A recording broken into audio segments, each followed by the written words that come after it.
we're all aware now. So, good afternoon, everyone. It is great to see you all. Aidan and I would like to welcome you all to this AC Ireland corporate event. We are delighted to be joined today by Dr. Marianne Roux. Marianne is a future of work strategist and HR executive, a consultant, a board director, author, and is on the faculty of Smurfit Business School as well. So today, Marianne is going to take us on an exploration of the implications of the future of work in our organisations, what it means for leadership, and what we need to think about as coaches, particularly in relation to AI. So Marianne, you are very welcome. We are absolutely delighted that you're joining us today to share your insights on these topics, which are front of mind in organisations today. And if anyone on the call has a question for Marianne, please do pop it in the chat as we aim to have an opportunity for Q&A at the end of the session. So Marianne, I will pass it over to you. Thank you. Thank you, Elaine. And we'll make sure you all get the slides as well as I'm sure the recording. So you don't have to frantically write too many notes, although please feel free. I love writing notes. It really helps me.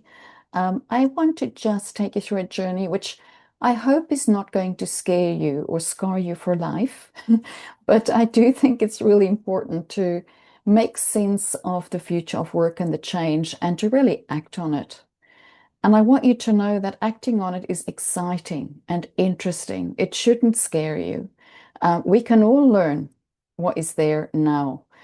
If we have a growth mindset, which we so much do our coaching on, we should say, that looks hard, but I just don't know how to do it yet.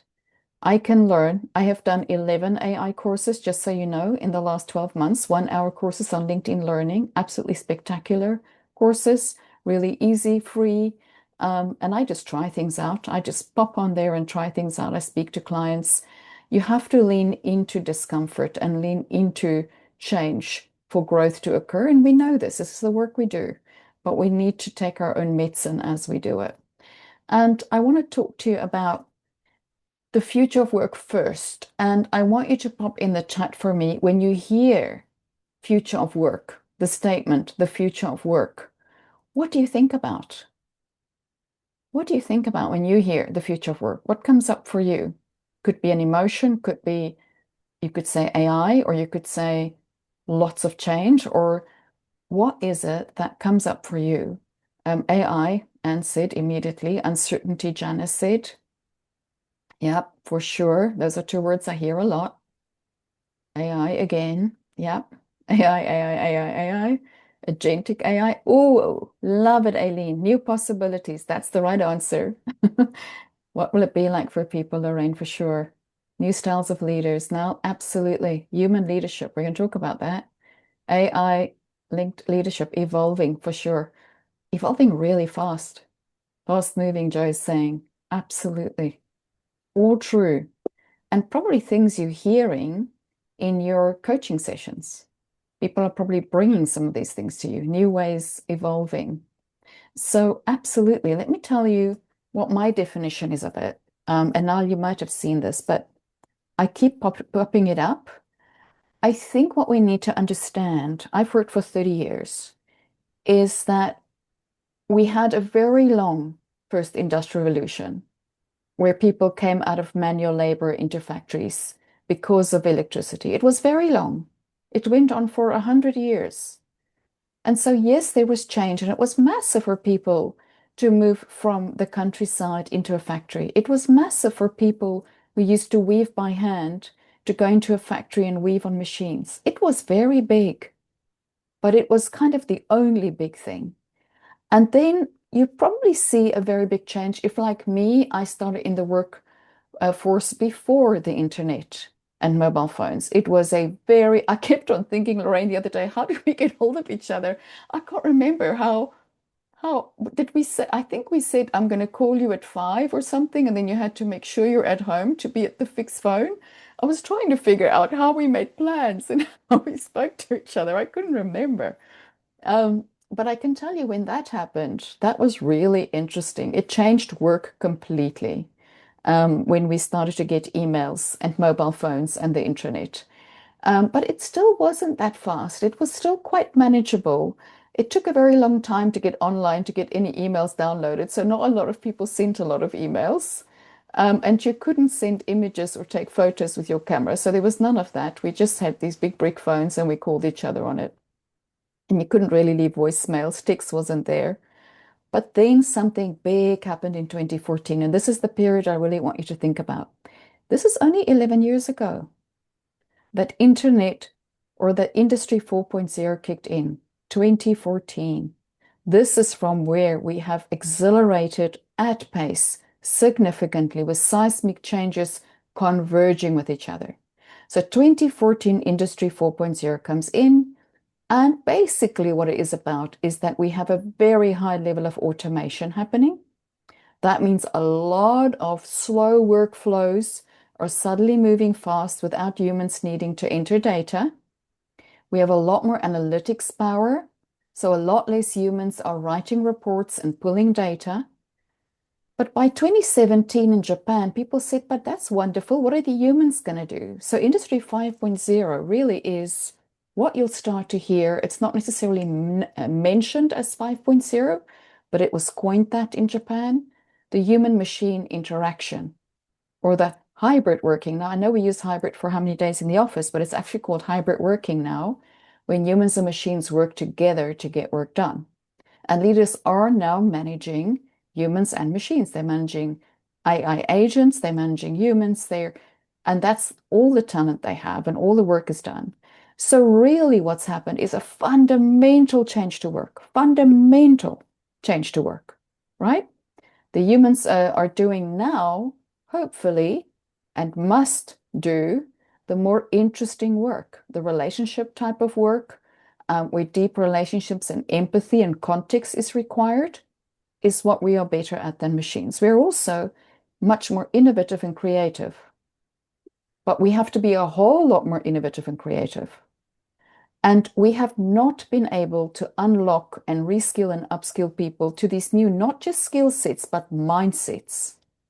And we have to become very adaptable with good growth mindsets and a lot of grit. And we are not developing this strongly enough in humans. Humans are very scared right now. I'm seeing clients who are frozen, leaders who don't want to make decisions. So that's just one of the bubbles. 2019, let's have COVID for 2 years and send everybody home. So not just the work has changed, where we work has also suddenly changed. And everybody's in over their heads. And then, because of Industry 4.0 and 5.0, we suddenly live in a skills-based talent management world, not jobs. This is a very big change for people, especially those in HR. We are in the future going to find out what skills people have, and we're going to match them to projects, and they're going to work on those projects in a talent marketplace. It's coming for all the industries, every single one. I'm working with the government right now of Ireland to just look at public sector skill sets and pathways, and it is all skills-based. None of the projects work like that. So a world without jobs, can you imagine that? A world without jobs. Leaders have not got their heads around that. They feel they're losing power. My people are going to work on other projects. I don't have this hierarchy and all these people under me anymore. My people are working wherever they're needed. And number 4, you must be seeing a lot of this. Climate, tipping point, lots of green skills, ESG coming in, environment, society or social, and governance. DEIB not going away despite culture wars, more important than ever, and well-being being at a real low point, unbelievable levels of burnout. So, and Gen Z going, multi-generational workforce, we're not going to work for you if you don't care about the climate, you're not a purposeful organization, we don't have flexible work. And guess what? We don't even want your leadership roles. We're not really interested. They're not interested in management roles. We suddenly have 25% of our workforce going, no, if you don't have that blue bubble working, we're not interested.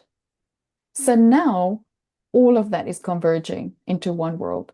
And we have lovely little clouds around it, like presidents in the US who decide they want to put tariffs on people pull out of NATO. So we suddenly have a wartime economy. We now have to find new allies and markets. We have to fight some Mhm. culture wars, and we have climate collapse. So people say to me, is it really that much harder than before? And I go, yes, it is. Yes, it is. I'd love to see in the chat what you hear from your clients about any of these things. Are these things coming up for them? Any of these themes coming up for them? Now, the job we have to do, and coaches have to help with this, is I say to leaders, your number one skill, other than your human skills, is to make sense of the future of work for your environment and your context and for your people. Wrangle it down to what does this mean for us? What does this mean for me? And take action.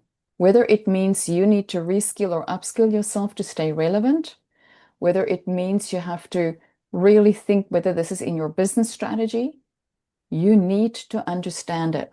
If you don't understand it, it's simply going to come floating at you and you're going to remain in a very reactive mindset.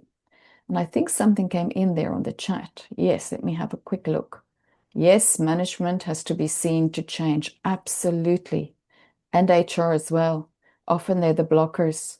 What else? What are you seeing? What are people talking about? What fears do they have when they come into your sessions?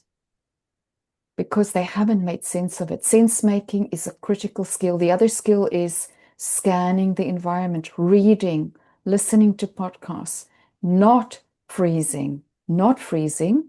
And of course, the other thing leaders do when they're over in their heads, they control, protect, or comply, right? We see that. Young people want to follow their passions. Absolutely, Siobhan, and have a quality of life. I think they're learning how to do this in a much better way than we have, right? You will see, keep putting that in. All this change at once while still doing the day job is overwhelming. It is overwhelming, Jackie. It's overwhelming. People are telling me they cannot cope. So you need to help people make sense of it so they can bring it down to a level of action and control and continue to read, learn, and lean into it and not walk away from it. Now, I promised myself I won't talk sport, but if we take rugby, and I am a Springbok, one of the key things that I know from having a bit of work with them is that they've learned how to always walk towards the discomfort and never walk away from it. Always lean into it and never walk away.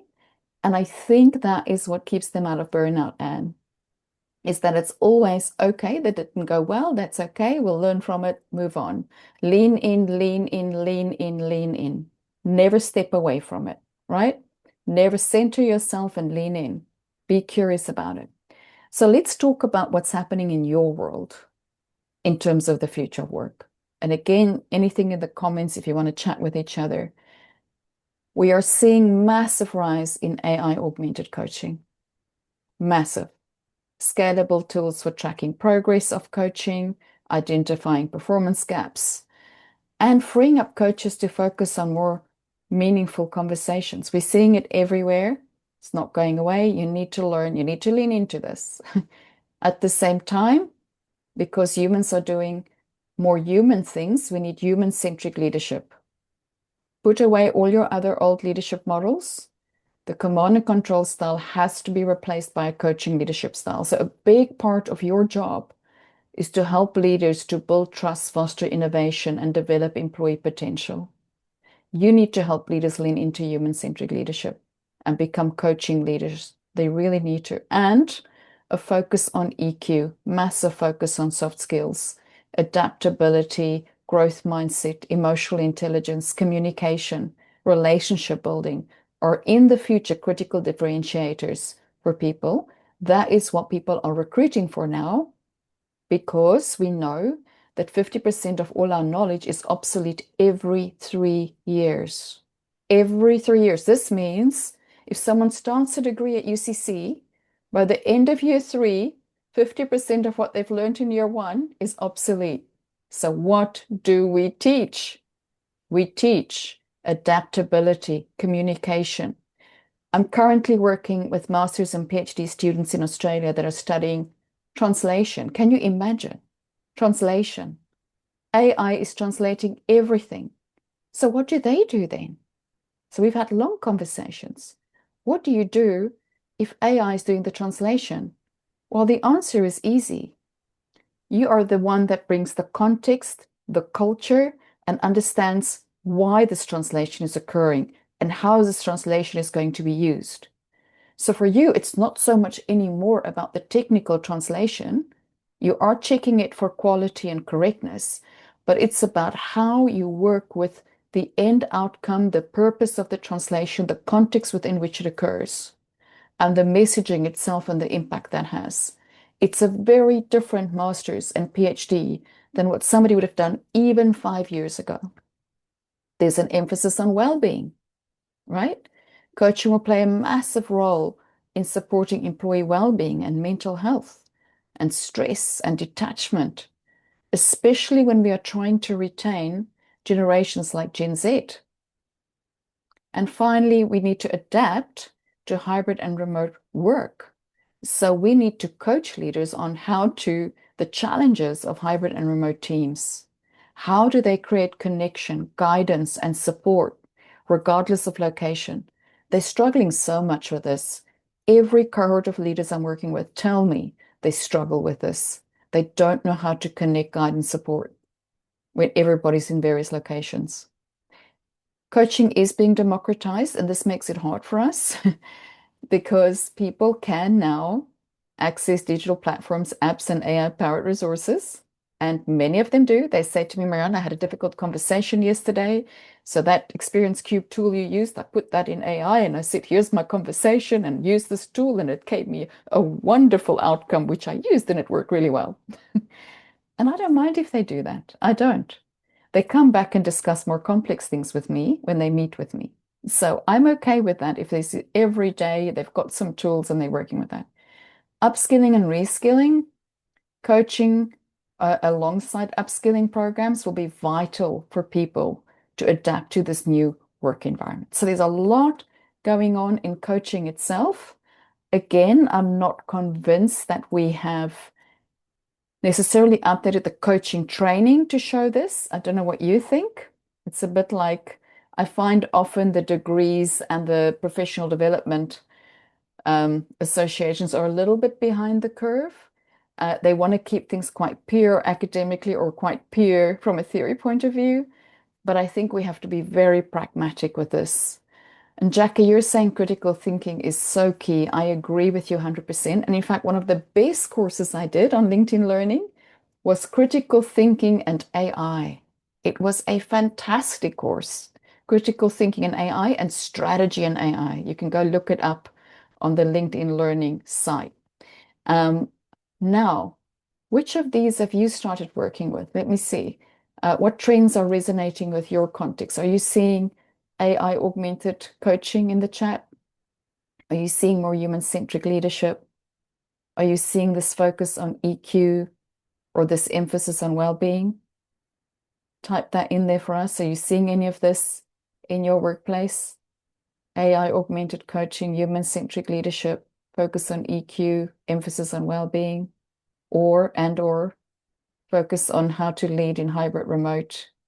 Are you seeing more people using coaching with AI tools?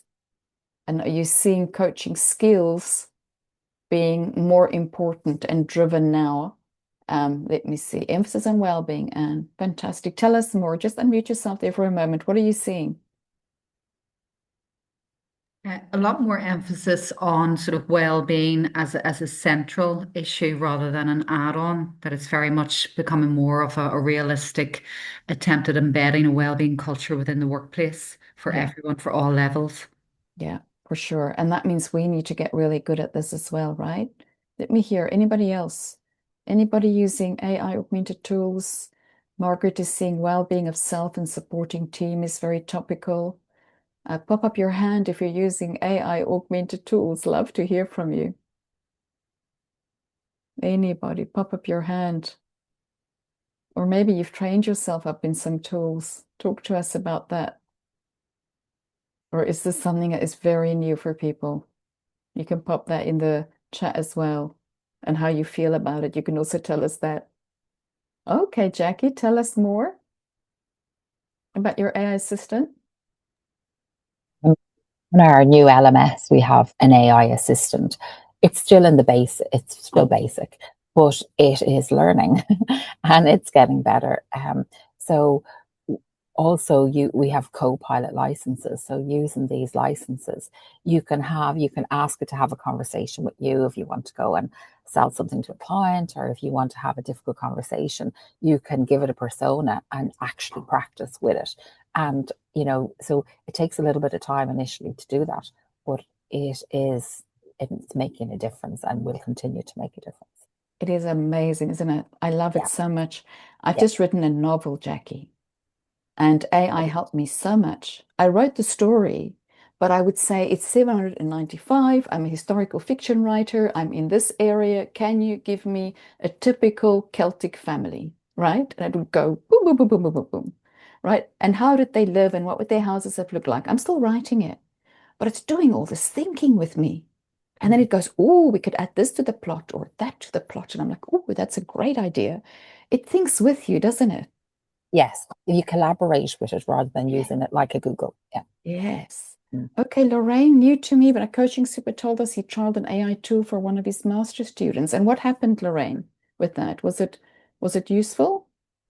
He told us the whole story. He teaches on the master's program in UCC and for coaching, and a gentleman who works in the computer industry designed this app, and he called the app Gracie, or yeah, Gracie, I think. Yeah, you've got to So give it a name. our supervisor then was coached for a whole hour. And so he was telling us about, he thought it was really good. And, so that was really, I didn't know about that. And you're saying things here now that I don't know. So I'm a bit behind the curve for sure on all that AI stuff. So yeah, Yeah. I suppose ChatGPT I do know and do use, but I suppose it just is going to develop more and more and more in that Yeah. realm. We have to become really good at prompting. Yeah. And Yes. if you want to get better at prompting, LinkedIn Learning is the best place, people. It's free, it's easy, it's really high quality, and you can put the certificate in there on LinkedIn. You actually get a certificate, which is fantastic. So there's an AI in HR, there's an AI in learning and development course run by Dr. Terry Horton. And I'll pop that in the chat for all of you so you can get her name. She's also worthwhile following because she's a workforce futurist. And I listen to a lot of her work. It really helps me think through things. All right, let's go on a little bit more. Okay, so I think here is where the two meet each other, Jackie, is AI and coaching. It's between empathy and efficiency. It's kind of, we're trying to balance empathy and efficiency is what I think we're trying to do here. And this was recently where Mystic said to us at IMD, we asked, can artificial intelligence really coach? Right? I think it's a good question to ask. Nestle and EY are using it already, and they've already got a few of their tools that can detect emotional cues, mirror empathy, and support reflection. And the users we asked said it felt like AI was really listening to me. Equally, there's a lot of dangers in this. We've seen recently a young man being coached to end his own life by ChatGPT. So I tend to give my people the actual prompts to use. Does that make sense? We have certain frameworks we use and actual prompts. So one of the tools I use is by Dr. Jervis Bush is the Experience Cube, where you prepare for a conversation with an employee, where you would write, this is what I'm observing, this is what I'm thinking, this is what I'm feeling, and that's what I want. And my people would write, I'm a supervisor, or I'm a manager in the Africa Development Bank of this part of the unit. I have a performance conversation coming up with somebody. Here are the areas I want to cover with him. Can you please help me prepare an experience cube style conversation? Does that make sense? So it's given a really clear, specific prompt, right? And then it helps him just to think like a thinking partner. He doesn't take that and roll it out. He uses it as a trigger for him, things he might not have thought about, but it will have gone and looked at Jervis Bush's work. It will have pulled in the Experience Cube framework. So you've got to be very clear. I still think it can mirror empathy, reflection, and cues in a limited manner. I think it'll get better, but I still think that the human emotion, the presence, cannot be replicated of a human being sitting there with body language, with empathy, with pausing, with just really creating a space for somebody. I don't think AI can simulate listening, but I don't think it can embody compassion. It can predict patterns, but I don't think it can perceive meaning in the same way that a really experienced coach can see. Just see something, right? That AI would not have extrapolated because we've seen a pattern. We might have worked with this person for a while. We know the culture context. We know where they live. So at the end, we think it's a complementary partner. It's really great. It supports reflection between sessions, right? It provides data-driven feedback, and it can scale coaching access. I recently did a little experiment with the Africa Development Bank where I have 6 very senior men that I'm coaching there. And I did a long session with them about their coaching goals, their challenges, and so on. And then I went into ChatGPT and I said, I would like for I didn't put in theirs, a development bank, right? I would like for a person that runs the energy sector, that has these goals. I would like 8 sessions broken up into 8 sessions of 1 hour each, covering tools and reflection questions, right? And it pulled out a playbook for me for each of them. Do we stick to the playbook? No, but they have the playbook. We follow it. And also sometimes they just bring things in. But it was a fantastic, it PDF'd the playbook for me with all the tools. So they now have this tool they can take away. They have these questions. Of course, I add, of course, we work with it, but they absolutely love it, right? So play around with it. It can be really interesting as a partner. I think what Scott Galloway says is so true. AI won't take your job. Someone using AI will. It's one of the truest things I've ever heard. And I think that's what we have to understand. And Kevin Gagan of Corn Ferry says, we're not suggesting replacing human coaches with AI because we think the human connection is key, but AI can help us identify skill gaps. Like one of the things I asked AI when I was doing the coaching for these guys is, what are the typical skill gaps for a leader of energy in a development bank, right? And what are the future skills they might need as things change? And I took it back the next week and I said, gosh, Mohammed, what do you think? And he's like, oh, wow, didn't think about those. Yes, right? So it can really help you. It optimizes scheduling, of course. It reinforces learning after each session, right? You can record the session if they're happy with it, and AI can summarize it, and you can say, AI, can you please pull out for us 3 reflection questions and 1 or 2 specific actions or rituals that this person can try, just to see what it says, right? To make it really, really practical. Again, you might feel I'm okay without it. I think it helps me think about things that we just don't know it all. And I don't know every industry and I don't know so it just brings all of that in that it has in that vast database that it has access to. So I think my message to you is, I think we are moving from one-on-one coaching to more systems thinking where coaches can operate at scale in a world that's changing really fast. I think it's shifting just from personal development to an organizational capability in the future, where machines are doing some of the work. So future coaches will have to think beyond just individual clients and understand how coaching works across teams and systems. Yeah. So Nick Baker and Anna Lear did a really interesting piece of work at Stick and Twist. You can go and have a look at it in a little bit more detail. But the way they approached is that they created squad coaching to help teams make collective decisions, right? They created self-managing teams using coaching to drive empowerment. So the team would manage itself, but it would have a coach. Coaching for everyone, for me, this is critical, not just executives, to embed it into daily work. I've been doing leadership development for 30 years, and one of the things that have always bothered me was that we give so much money and development at executive and C-suite level, and so little at supervisory and middle manager level, where it is so incredibly needed.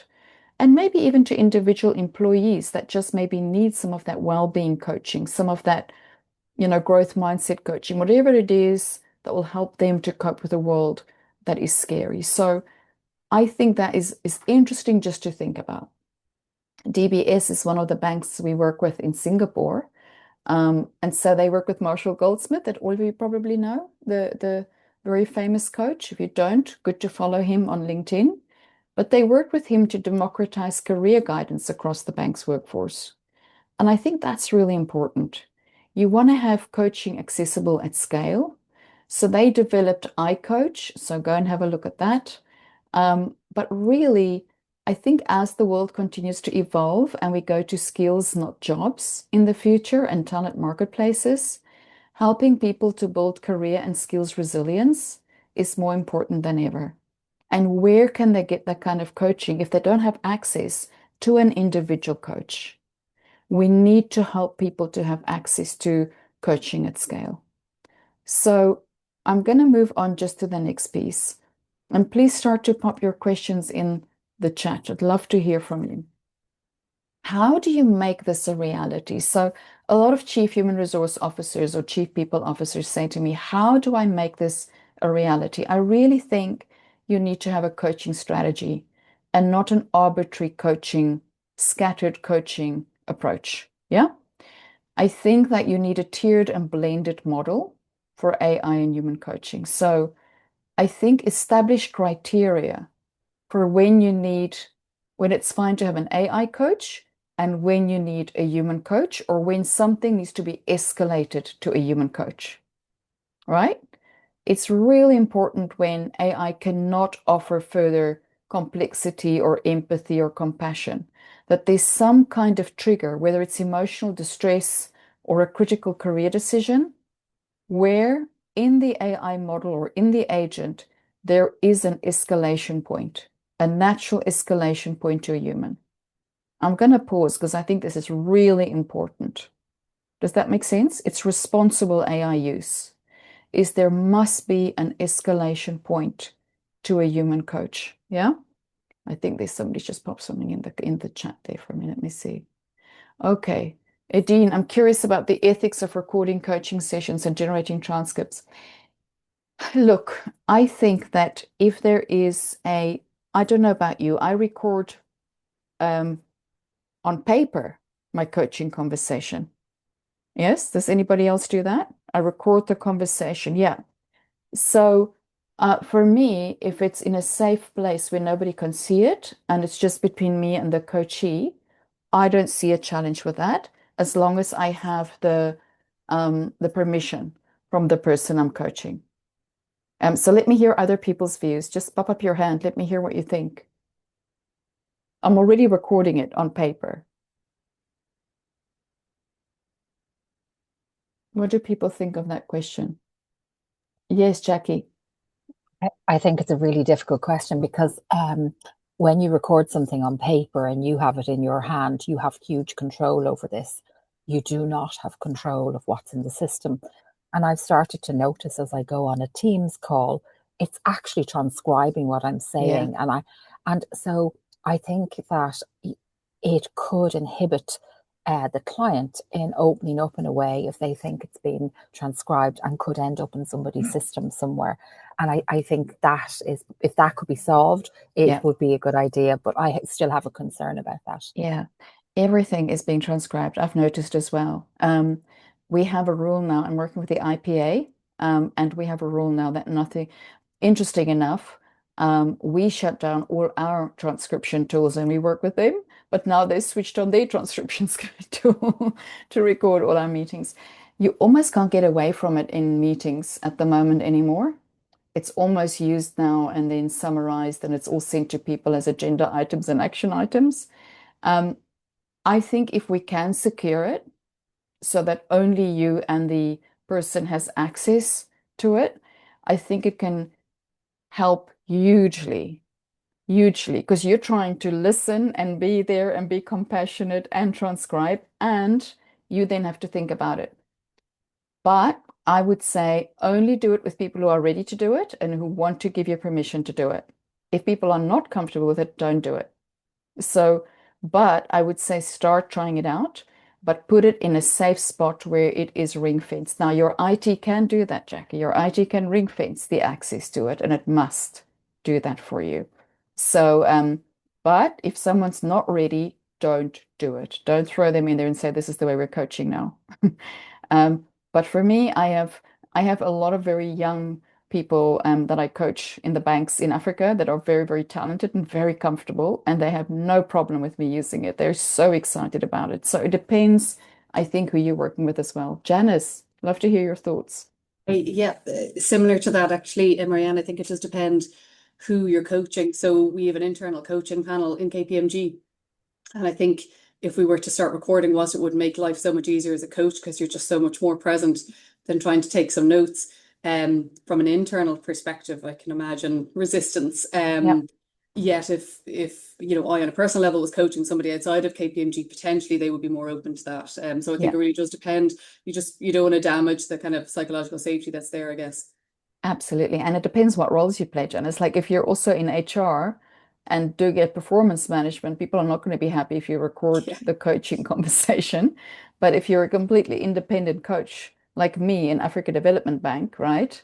And there's no feedback loop back to anybody, it's only me and them, then they are much more comfortable as well. There's no feedback loop back into the organization of any kind, even of themes. That the organization just doesn't see it. Yeah. Was there another hand up? Don't think so. But if so, let me know. Edith, is there a hand up? I'm not seeing No, one. you're all good. You're all good. Okay. So I think that was an interesting point. The second one, of course, goes with that is building psychological safety and transparency, right? So again, that has to be sacrosanct. And I think invest in upskilling your coaches and your line managers so they can interpret AI insights, customize them to the values and the culture, integrate them in coaching conversations. So I think without those three things, I probably would not have a tiered and blended model. But with those three things really well done, you could probably go to some of those things that are quite interesting. I think the other thing I'm seeing is that coaches sometimes, of course, not you, because you're all wonderful. Coaches sometimes have, Margaret, I'll come to you in a second, have a very specific model or style, and they stick to it no matter what. And this is going to ask of us a lot more of flexing our styles. Margaret, love to hear. Sorry, apologies. Actually, it was about the previous slide, but actually, and I was just curious about what your view of what the criteria for escalation would be, and what do you mean by escalation? I don't mean in terms of it movement, but I mean what would that lead to potentially in terms of the type of work that would reach a human coach versus an AI coach? I find that my clients will often have a fairly easy performance conversation and they just want to prepare for it. And we've given them the models and they understand the model. So they can work with an AI coach just on refining what they want to say. Yeah. Mhm. Or refining what they want to write. So that's quite easy. But let's say it's a very tricky performance issue that also includes a well-being issue, right? And maybe a critical career decision for the person or the person's in emotional distress. It should immediately, when it picks that up, and it is driven by certain questions, right? So if somebody says yes to a certain question, it will come up and say, we propose that this is dealt with by a human coach. Here are the people you can contact to set up a session, right? And it will start to go through. And then you can take that conversation in there, but it'll always be something like a really tricky problem that's quite unique because things that you can do again and again are not unique, right? So if things are much more, everybody always does it and it's something we all know quite well, AI can handle that. If it's a unique situation or an exception to the rule, or there is a well-being issue or distress issue or a critical decision for the person to make, we think it's always better that there's a set of questions, almost like a decision tree that you'd go down. And if the person says yes, or even say to them, give me a rating on how you feel today, 1 to 5, and you get anything 1 and 2, it immediately says, based on this, we would recommend that you contact a human coach to get further and deeper for a further and deeper conversation. Is that helpful, Margaret? Yeah, it's probably I probably have a lot more questions around it to understand, because it would, yeah, and it's probably just more around the content around. So let's say if you used a positive, a different type of a context, like building building an individual's confidence, Yes. take on more responsibilities. So it's not a distressed situation. It's Yeah, you it's can do about it a mental positive as well. situation. Yeah. You can start with what type of conversation do you want to have, right? Or what's the outcome you want, right? And it can say this. And then for certain of those, it's like we recommend that you work with a human coach as this is a critical career step for you, or this is a critical juncture for you, or a critical curve jump. Yeah. So you could go that way. It's actually built into, I don't know if any of you use 15.5. It's a performance and wellness tool. It's a software as a service. I'll put that in there. They've actually got that where in the check-ins, weekly or monthly, you can say you rate yourself on your well-being, for example, and then anything 1 and 2 goes straight with, actually sends an email to a coach, but it tells people it's going to do that, right? How accountability is ensured using an AI coach? You know what? The same way that accountability is ensured with cybersecurity. Yeah. We all work with cybersecurity every day. We all get phishing emails. We all get that. So training your people regularly and making sure that they're attending that training is so important, that they are so AI literate, that they can use responsible AI, that they can really work their way through. I don't know how many of you, I've got clients where if you don't do your cybersecurity training, if you miss 1 or 2 and you don't do it on time, you get flagged as an employee at risk, and you actually get a phone call. And so in the same way for me, as we step into this AI world, it is so critical that we, Deirdre, make sure that our people get regular training on using AI for coaching, for anything, right? Using it responsibly, using it ethically, knowing when to use it and not to use it, real examples of it, so that we really have a strong level of cybersecurity and AI literacy across the organization. Does that answer the question, Deirdre? I suppose I was more thinking of, the coachee, the client having accountability. So them saying, yes, they're going to do X, Y, and Z, but then who is actually making them accountable for their actions so that change can happen? Do you know what I mean? Yeah, I mean, again, they could tell you and me as a human coach as well that they've done it. It could ask them for the next session, right? It's how you set it up, right? You are in control of how the AI coaching agent works. So you could again start with, tell me what you've done about these reactions, right? Yeah. In the So coaching. it's the preparation beforehand, isn't it? It's all about Exactly. Because you have to design it so that it flows like a human coach would flow, right? And the interaction is seamless.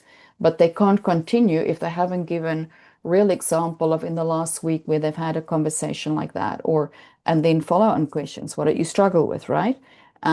So it really is about the design up front. Okay. So my next question is, have you flexed your coaching models, or are you still using one model? Judy, are you flexing it? I see you're nodding. Yeah, I think it's so important to flex the model. And I think, again, I work sometimes with coaches who are in training, and the need to stick to one model for their own security at the initial stages can be very important. And, there are some people who just like the one model, but I think with time and maturity, it's something that you learn Yeah. to be more flexible and adaptable. And I think it's never true then of this time. And, talking about AI and being open to it. And, there's still considerations, I think, around as a coach, you have your coach supervisor. And it's a little bit back to the escalation point. I was reflecting there and I was thinking, at what point, you know, does AI know they need to go somewhere to recalibrate, Yeah. or that they've learned something at a session? Yeah. And, how does that work? And the other point, in terms of if you're cascading something down through an organization, that the people who are more likely to use an AI coach maybe are further down the organization and less informed, and how important it is to actually spend time creating good learning for Yeah. them, so they Yeah. understand the capabilities of the AI model and know when, just because the AI says, oh, I'm not sure there, I think you need to go to a human, that they don't feel the organization perceives that as failure, Yes. that the AI coach didn't work for them. So there's a couple of Yes. things in there, but No, yes. absolutely, very useful. And I think that learning is so important. I think one of the things we've realized here is that we have to give good AI learning to everyone, responsible use, how coaching works in this new world, what I can use it for, not use it for, so that a human can make good decisions up front, just like they would with phishing emails or anything in cybersecurity, right? It's kind of the same thing, if I say to people. But you're right, we need to learn to flex our approach based on the situation. And we need to help our clients develop a lot of the things they need for the future of work. I think a lot of what we have to focus on is resilience, emotional agility, ability to navigate change, well-being, psychological preparedness. I think the coaching needs are changing. Judy, are you seeing it? I'm seeing different things coming through that people want from coaching. Yes. And again, it depends, but I think that well-being piece may not be the reason they're being coached or going to coaching, but it can be under the surface. And Yeah. I think that's perhaps the skill of a more senior coach, that they can pick up on the energy.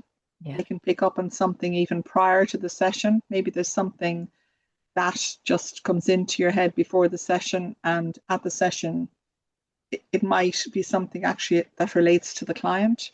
But sometimes there's a lot more going on than is very obvious at the outset, and you can Yeah.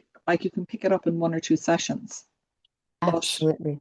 I think that's psychological safety. And I have clients who said, you know if this isn't confidential, I'm not doing this with you. Yeah. you Yeah. know Yeah. Nothing can go back to the organization, and it's lovely creating, that's, I suppose, conditions for Mm, safety rather than a safe place, but conditions for safety for that client. So absolutely. that last one's Critical. really important. Critical. I'm going to end with this and then hopefully leave a bit more time. What skills do you need to stay relevant? Well, I think the meta skills, the same skills you're teaching the clients, you have to know. We can't teach something we don't know. Meta skills, you need the sense-making skills. You need to know what they're dealing with, AI, hybrid, ESG. Systems thinking, I think, is critical coaching skill. Now, I work with a lot of, this is something I teach. I teach systems thinking. I probably do 10% of my life doing coaching. The rest is much more systemic strategy and transformation work. But you need to understand the connections between the individual, team, organization, and society. And of course, the ethical awareness. I think our leaders are going to face a lot more moral and ethical dilemmas around AI ethics, DEI, sustainability trade-offs. So it's critical that you have meta skills for complex environments. So love to hear in the chat which of these you think you want to focus on for your own development. So the meta skills, then there's human-centric mastery. And I think this is something we learn, hopefully, as coaches, deep empathy and presence. But I think in a tech-saturated world, This will become a premium, being really, really present for people. Working with paradoxes is so important. I think you need to be trained in paradox. I know a lot of coaches I work with can help people work with holding tensions, efficiency versus humanity, local versus global, growth versus sustainability. A lot of my clients, because I work mainly at board C-suite and exec level, I work daily with paradoxes with them and their inability to hold the tensions. That is probably one of their biggest challenges.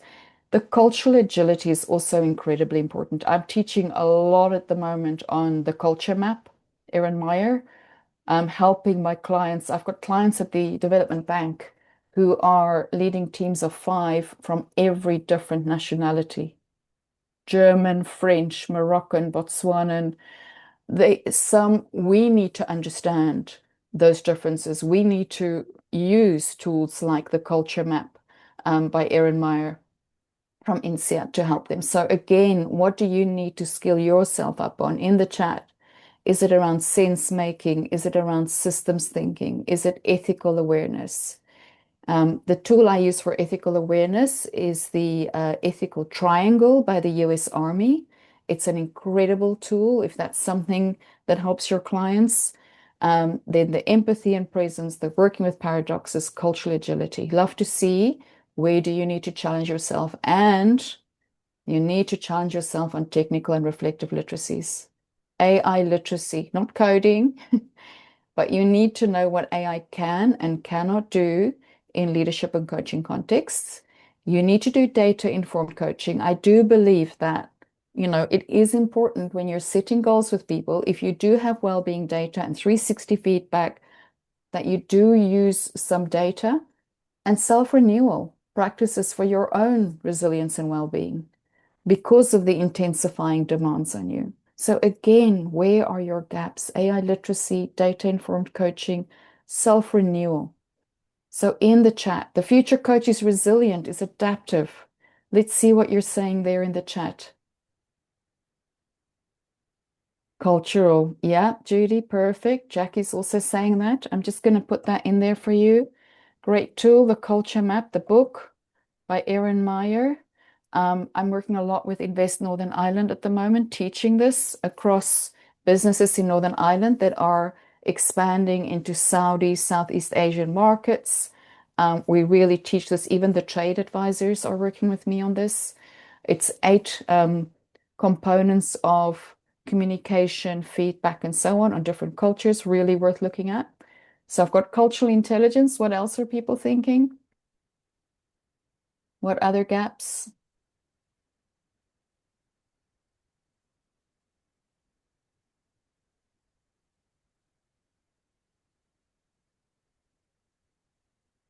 What other sense making? Yeah, absolutely.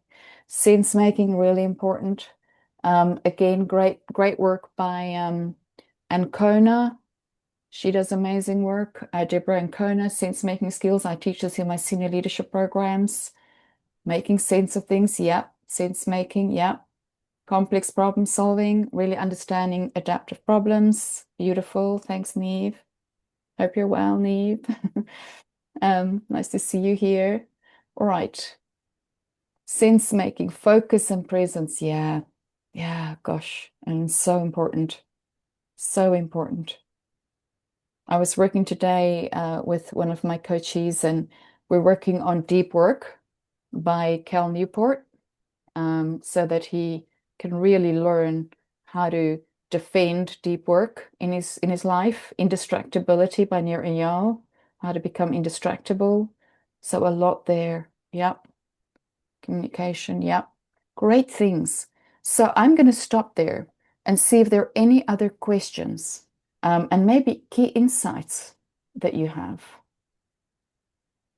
Okay, a lot has resonates with what we're facilitating. Okay. Operational cultural elements, respect for each other. Fantastic, Andy. Thank you.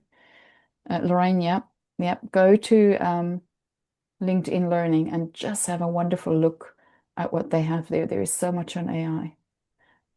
Any questions? You can pop up your hand. You can pop it in the chat.